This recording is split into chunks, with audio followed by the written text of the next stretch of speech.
Hello, everyone. Hello, teachers. Thank you so much for jumping in and joining us today for the November RELO Andes webinar. I am Kati Casto. I'm an English language specialist sponsored by the U.S. Department of State and in partnership with the U.S. Embassy in Lima, Peru. I'm so excited to be here with you. Today, we have a webinar all about activities for evaluating sources of information in your English language classrooms.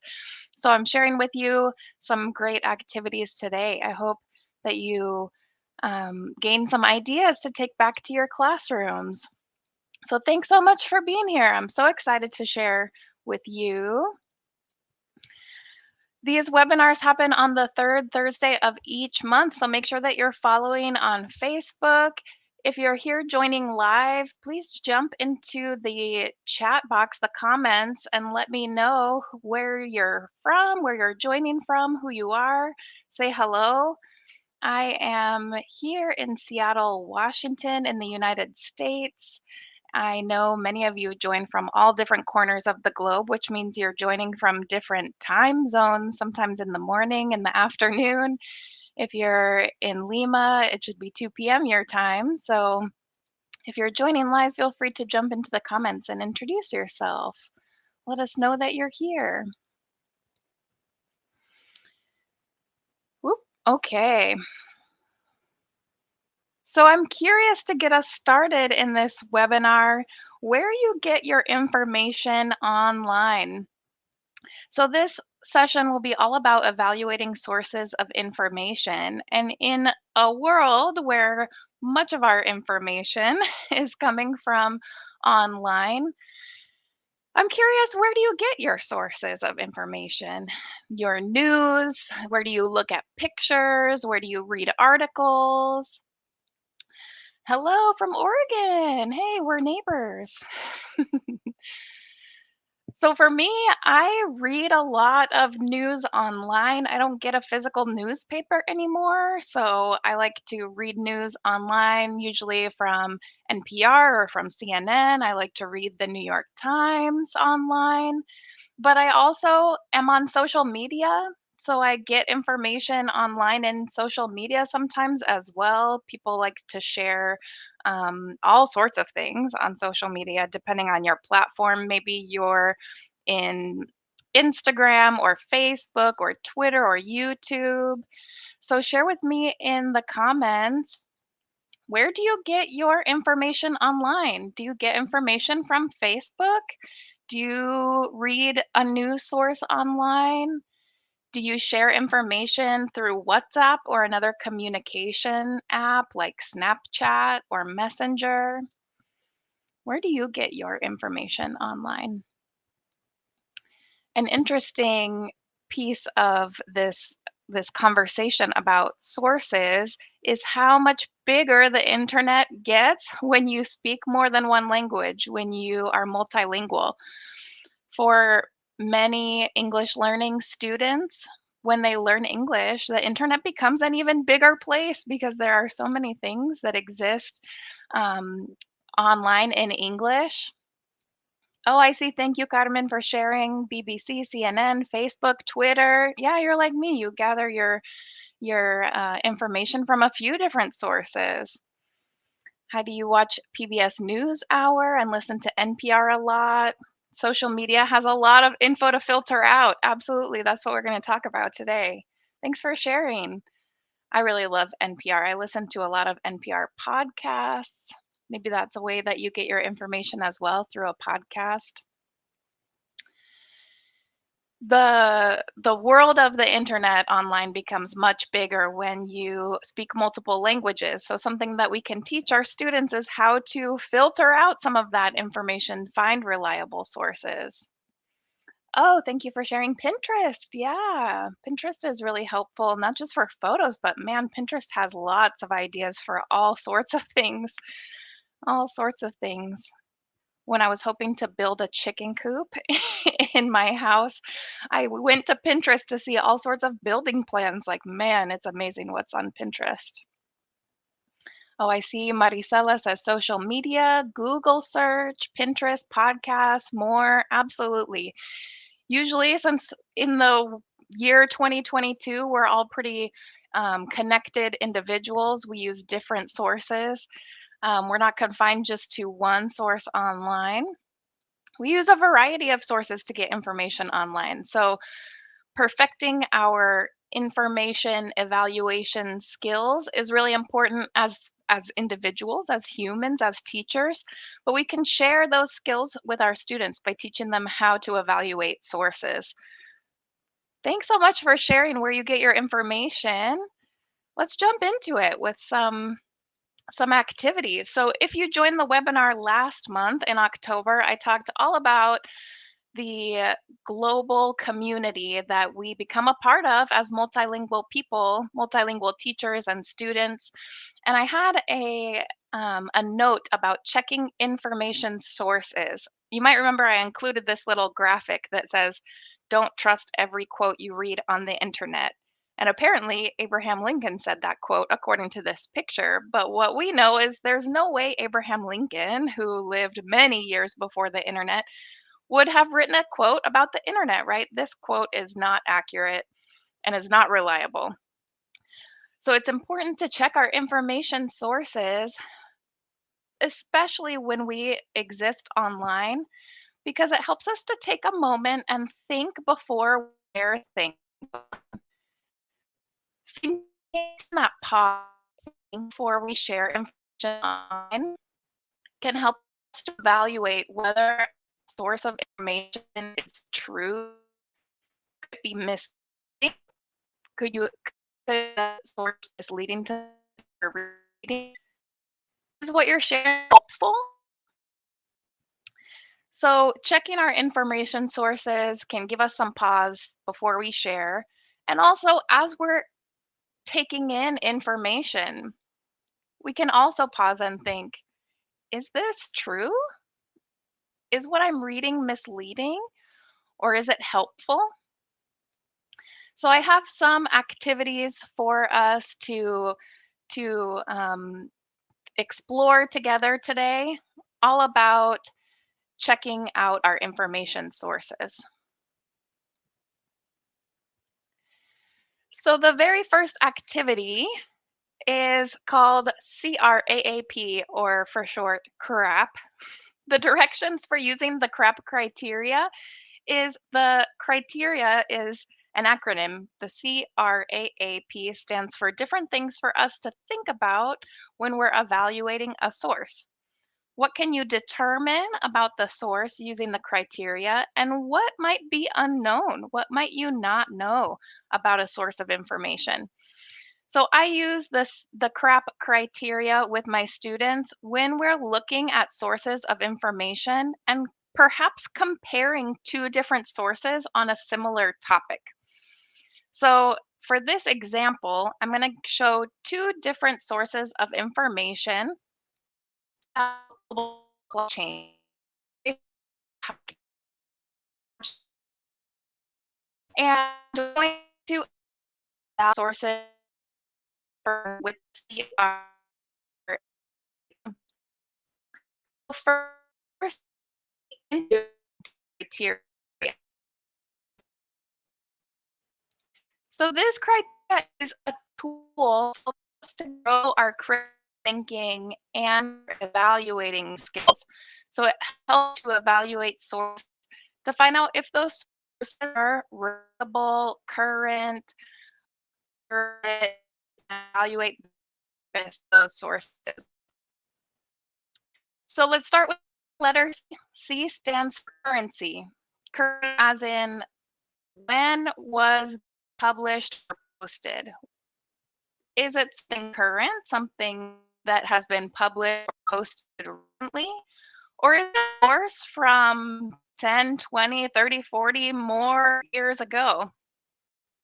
We can evaluate sources with currency thinking published is still current, a current source for me to be accessed. The second letter in the in for does this source fit my need? I want when I'm reading that the source is relevant what I'm looking for. If there's information that are irrelevant, I want it to fit whatever my need is, especially if I'm conducting some research or creating something to post. So we've got currency, relevance, and then authority. Authority is looking at who or what is the source? Who created this information? Who are they and are they credible? Is this somebody who wrote this source of information that I can trust? Do they have authority on the subject? So when I'm looking at a source of information, I want to see its currency. Is it recent? Its relevance. Is this relevant to what I'm looking at? Does it fit my need? Who wrote the source? Are they an authority? The fourth letter is accuracy. How reliable or verifiable is this information? Is it true? Is it accurate? How do I know? Or can I know? And then finally, purpose. Why does this source of information exist? Why is it here? What's the purpose? Well, I see a great comment in the chat from Heidi. Does target audience also fit in here? Absolutely. I think this what this are they with the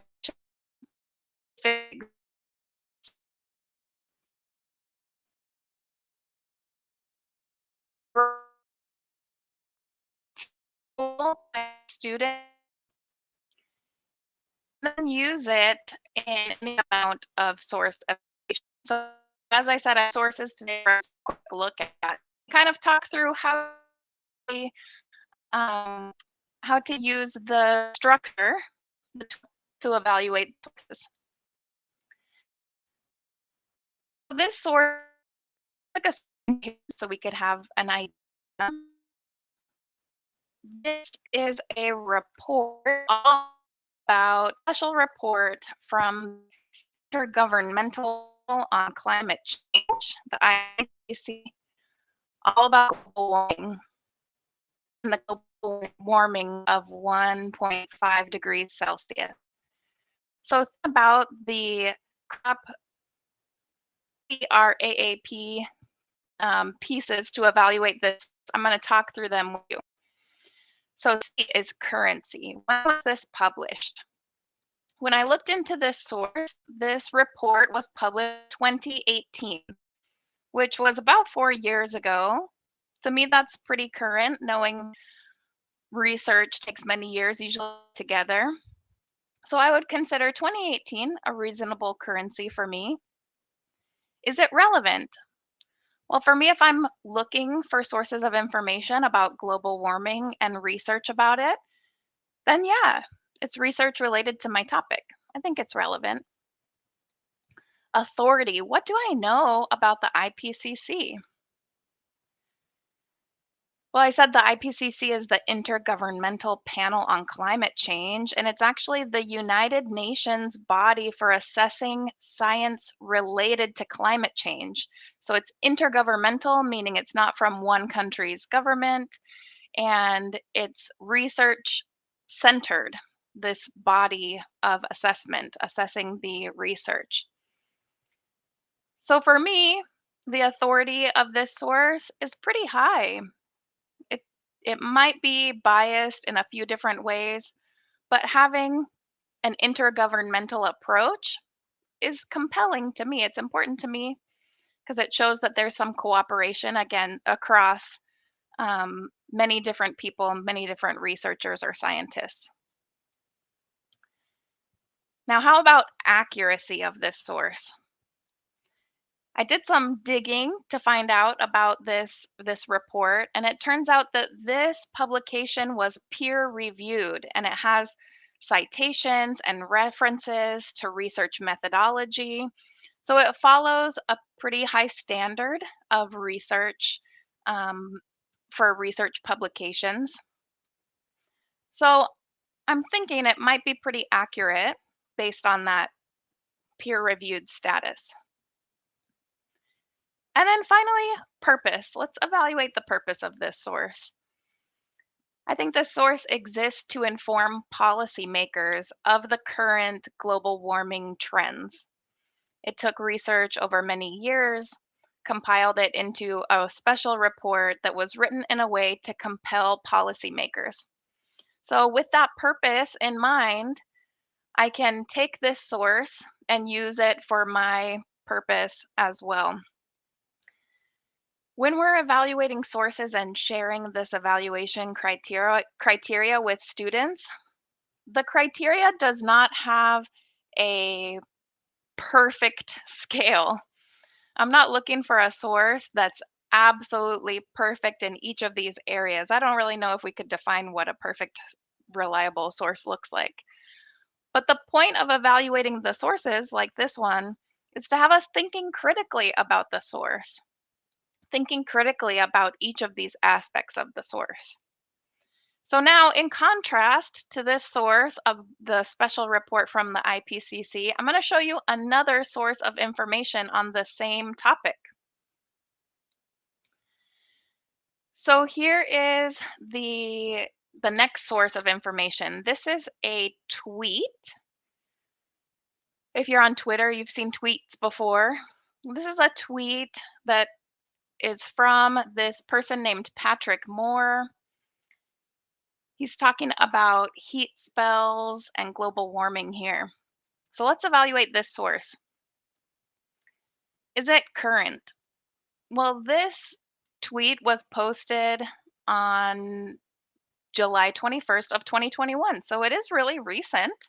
That's usually pretty compelling to me. I like to see sources that are current. How about relevance? Is it on topic to what I'm looking for? Well, yeah, in this example, I'm looking for stuff about global warming, about global climate change. So this tweet is on topic. Authority. Who wrote this? We know that this guy's name is Patrick Moore. We don't get any more information from this tweet, so I had to do some additional research to find out who Patrick Moore is. And it turns out he is the founder of a Canadian company called EcoSense Now.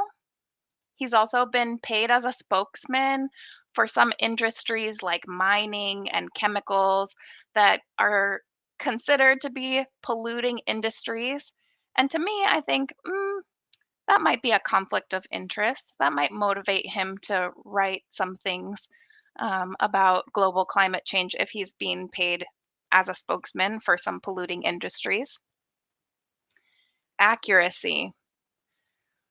Well, what this tweet shows is that CO2, or what this tweet says is that CO2 is not impacting global temperature.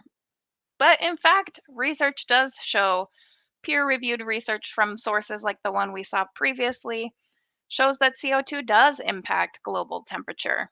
So I'm a little disappointed with the accuracy of this tweet. And let's look at the purpose. Why might he be saying this? Why might he be tweeting this? Well, based on what we know, he's a paid spokesman. Maybe he is getting paid to say this and he's motivated. Maybe he has an outside interest in downplaying global climate change. Maybe he's just one person with an opinion, and that's okay. Everyone can have their opinion. But when we're evaluating sources, using the criteria gives us some insight into the sources that we want to trust, to share, to repost. I use this criteria with students, especially when I'm teaching writing. So, as we're teaching students how to write and use reliable sources, we want to have them evaluating sources. Where are you getting this information? Is it current? Is it relevant? Who's the authority? Is it accurate? And what's the purpose? Okay, so this first activity with the CRAAP tool We're going to apply this thinking about source evaluation to a second activity.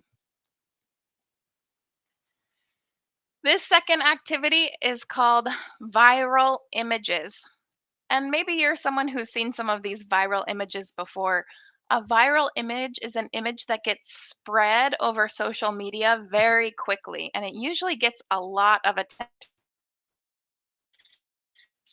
So, I have three viral images to show you, and you're going to determine whether the photo is real or fake using your best evaluation skills. So, what I do when I look at a viral photo is I think, what do I know about this already that can help to inform my understanding? What do I know about this to inform my understanding? So, what I'm going to share with you first is a viral photo. And you let me know in the comments, do you think this photo is real or do you think this photo is fake? This is a viral photo of a bird, an animal, a bird, I think.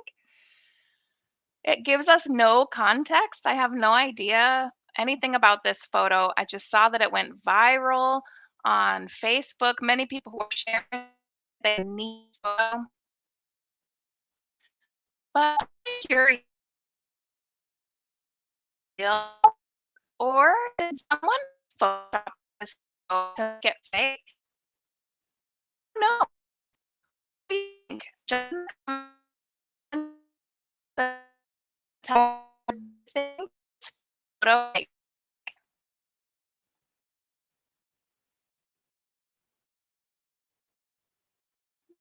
Oh, I Humberto's unreal. Huh, what do you think? Oh,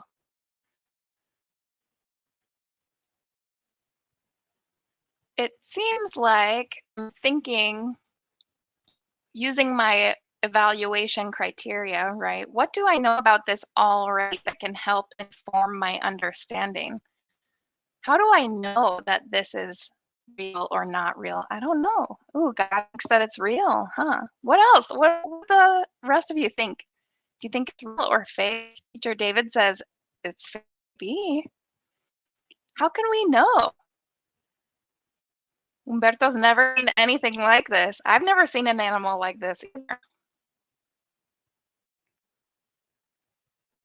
Ooh, Heidi, spot on. We know from our real world experience, our world knowledge that baby birds feed this way. Ah. So thinking about what we know about birds, I mentioned that I have had chickens in my life before. And when I think about chickens, I know that chickens don't have teeth inside their little beaks. Hmm.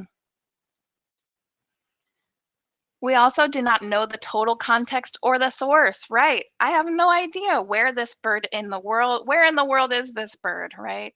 What is how old is the bird? Who is this? I don't know who took this picture. Okay, well, some of you might have guessed that this photo is fake. That was a photoshopped photo. In fact, the inside of this bird's mouth does not have those spiky little teeth. He has a beak just like other birds. That was a tricky one. I'll scroll back so you can see. Someone had photoshopped these spiky little teeth into his mouth, into the bird's mouth. That's a fake viral photo. But using our evaluation skills, some of us had an idea. I'm not trusting this source. I don't think that birds have spiky teeth in there. Okay, I have another one for you if you're ready to try. Here's another viral photo. You might remember this photo coming out. This is Paris Hilton. She's a famous person, a famous heiress. And she has this shirt on, being poor. Hmm.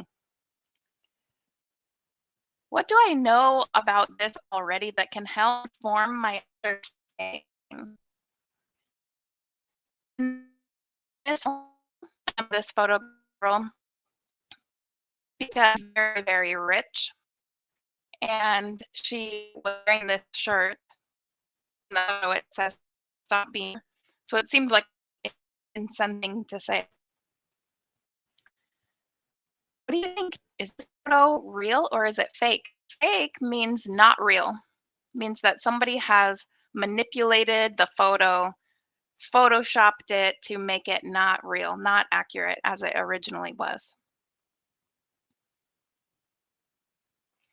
What do you think about this photo? Is this a real viral photo or might someone have photoshopped this photo?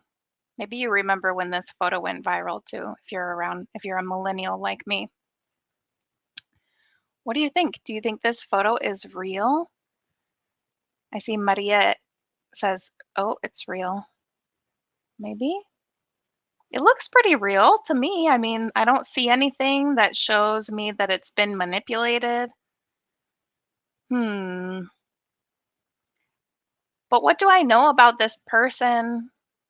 What do I know about the context that can inform my understanding? To me, I would hope that she would not wear a shirt that says "Stop being poor," but I don't know. I don't know her. This photo is actually fake. It's not real. In reality, she was wearing a shirt that said, "Stop being desperate." It didn't say "Stop being poor." Somebody photoshopped, they edited the photo to change what her shirt said. Interesting. That one fooled a couple of y'all in the comments. Using our evaluative skills, what we know about something can help us to determine, is this real or is it fake? And should I be spreading it? Should I repost it to my social media? That's the real question. Nothing looks as it is, Gabriela says. Maybe, especially for these viral images. Okay, I have one more for you. What do you think about this photo? Is this a real photo or is it not real? Is it fake?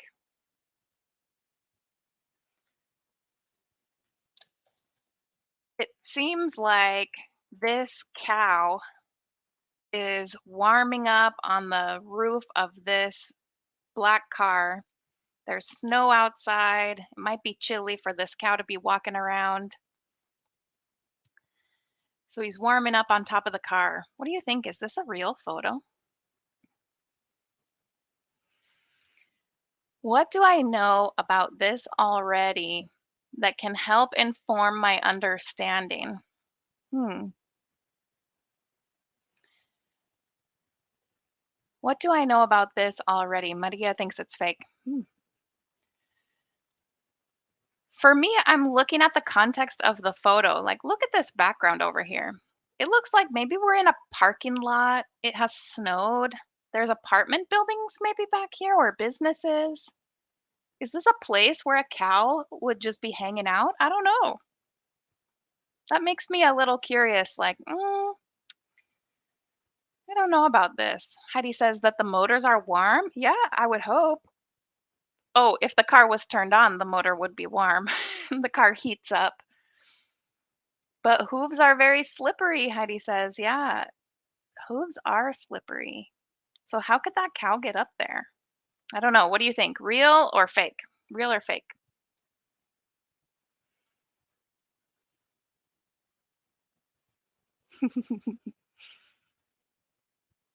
This one's fake too. I fooled you on all three of them. They're all three fake viral photos. This is the actual real photo of this cow. And you can see it was just superimposed onto the top of that car. Difficult to say. Yeah, it was fake. So I share this activity with you so that you can see how we can be easily deceived by sources of information online. These photos go viral because they're usually surprising. If I saw this photo of a cow on a car, I would be like, oh my gosh, what is going on? What kind of cow is that? And how did he get there? I might believe that this is true and reshare it without thinking that perhaps this is a manipulated source of information. So, thinking about the criteria I shared with you, the CRAAP criteria, and also this idea with sharing viral images and evaluating if an image is real or fake, how else might you improve your evaluating skills? Ooh, I see Gabriela says we need to use our common sense. Yeah, we can rely on our common sense sometimes to help us to evaluate. And for me, using common sense means taking time to think about something. If I'm reacting too quickly, I'm not using common sense. I might just take something as face value. But in order to improve my evaluating skills, I need to pause and think and evaluate, consider all those different factors to evaluate the source of information. Okay, I have one more activity for you. It's called accountable talk. So, accountable talk is a way that students can engage in conversation where they're sharing opinions, how they can respond to others in conversation. It also demands that we speak accountably, which means using knowledge and information that's accurate and relevant, using evidence that's appropriate for the conversation as well. And it follows that common sense, those norms of good common sense, of good reasoning. I love this quote from the Institute of Learning about accountable talk. It says, for classroom talk to promote learning, it must be accountable. Accountable to the learning community, to accurate and appropriate knowledge, and to rigorous thinking.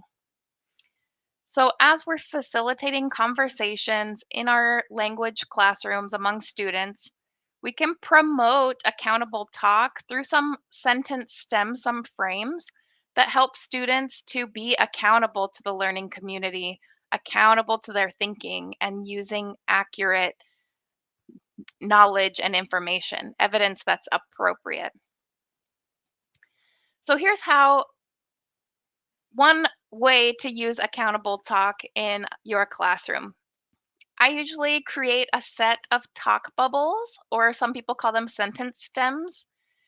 And then in groups, my students will discuss an opinion using the sentence stems to frame their conversation. So I might give these opinions for students to discuss, or they might come up with them themselves. Might be something as simple as the opinion of teachers are underpaid. I think we all can agree on that one, but we'll use some accountable talk stems to talk through it. Maybe we'll throw some other opinions out there into the activity, but we'll use the set of talk bubbles or stems. So I'll share those talk bubbles with you right now. Here are some bubbles that I use with students when we need to agree with each other, or perhaps when we're in disagreement. I physically create these in the class with my students. So, usually on a small piece of paper, or sometimes I write them on the whiteboard if I have a whiteboard. I agree with whoever because whatever. This is one talk bubble or stem that we can use to agree with somebody. If the opinion is teachers are underpaid and a student shares an opinion, I could say, I agree with her because I also believe that teachers are underpaid. And we spend many hours outside of class working into the wee hours of the morning, preparing lessons. We should be compensated for those things. And so I agree with him. Another way to agree is this second blue bubble that says, I would like to add. I can agree with you, and I would like to add some more evidence or information maybe to the conversation. Now, similar to using the agreement bubbles or stems, we can use disagreement bubbles also. It's okay to disagree in classroom conversations. Someone might use the bubble, I disagree with he or she or them because, why do you disagree? Or maybe you disagree using the stem, I don't understand why you think that because the way I think about it is using this evidence or this source of information. If you're using accountable talk in your classroom often, you can refer back to these talk bubbles or sentence stems. It gives students a frame of how to agree or disagree in a productive way. Here are some more stems for accountable talk. I like to use these green ones on the left if I need clarification about someone's opinion. Can you explain that to me? Can you explain to me the source that you referenced? Can you explain what you mean by this or that? That's a way to clarify and an accountable way to engage in conversation. Another clarification could be, it sounds like you're saying this or this or this. It sounds like you're saying you think teachers deserve more pay because they work extra hours. Is that right? Help me to clarify. STEMs are definitely great scaffold, not only for language scaffolding, but also for teaching critical thinking and debate. Heidi, we are on the same wavelength today. You're right. Right on it. Okay, the last set of bubbles that I have for you are evidence bubbles. So we might use these sentence stems to ask for more evidence. If a student states an opinion in this activity example, I might say, why do you think that? Or what is your evidence? One of the other opinions that I included in this activity was Peru has the best food in the world. I could claim that Peru has the best food in the entire world, and someone could ask me for some evidence. What's your evidence? Why do you think that? Well, I have lots of evidence, like my experience going to Lima and having this delicious ceviche. Whatever your evidence is, maybe it's personal experience, and then someone could push back or disagree. Maybe I have evidence like research that's been done about a topic. But using these questions to clarify or to ask for more evidence give our students a scaffold, a way to engage in conversation and to get some more information about the opinion or the source. So I'm curious, it sounds like some of you might use some sentence stems. Do you have other accountable talk stems that you share with your students or ways to help them engage in accountable conversation? I shared those few about agreeing, disagreeing. I agree with you because, I disagree with you because. What is your evidence? Can you clarify or explain to me?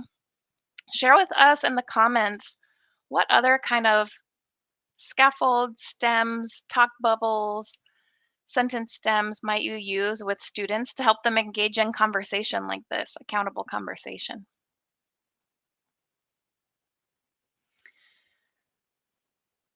I love to differentiate my talk bubbles based on where my students are at. So if you're teaching a level 1 class, your stems might look different than if you're teaching a level 5 class, right? So differentiating your stems might be important here. If you're working with students that are almost bilingual or multilingual, their English is quite fluent, they might use some accountable talk stems that are a little more complex. It might sound something like, I understand the point you're trying to make. However, I believe your sentence stems can get more complex or less complex, depending on the level of your students or the need of your activities. So if you use some accountable talk stems, go ahead and throw them in the comments box. I'll also encourage you, there are lots of accountable talk stems out there online for you to check out, Google, find them. You don't have to create your own. You can see what other teachers have put out there.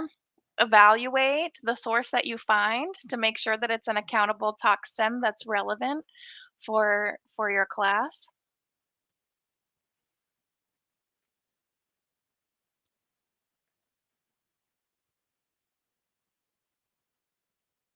Yes, thank you for sharing. Your evidence could be useful for our task. Ooh, Carmen shared one too. At first I thought this way, but now that we've had this accountable conversation, I've changed my opinion. Yeah. Thank you for sharing. So, this topic is really fun to talk about in the webinar, but we could talk more about activities for how to teach your students accountable talk and evaluating sources. I have some sources or resources that I used in this presentation I want to share with you. You can find the full CRAAP tool online. There's also a whole gallery of fake viral images if you like looking at those viral images and trying to decipher if they are real or if they're not real. And then there's lots of information about accountable talk. So if you're interested in learning more about these resources, you can join me tomorrow, November 18th at 2 p.m. So on Friday at 2 p.m. Lima, we'll have the post webinar discussion where we can get together in a Zoom space and talk more about these activities, maybe how you can um, access some of these activities for your classes. But if tomorrow doesn't work for you, I hope that I'll see you next month, Thursday, December 15th at 2 p.m. Lima time. We next month in the December webinar will have some special guests joining us. So I hope that you're able to make it live next month. Make sure you add it to your calendar, follow RELO Andes on Facebook, and I'll see you on the 15th of December. Take care. Thank you, everyone, for being here. Thanks for sharing your ideas in the comments. So nice to see you joining live. Thanks for being here.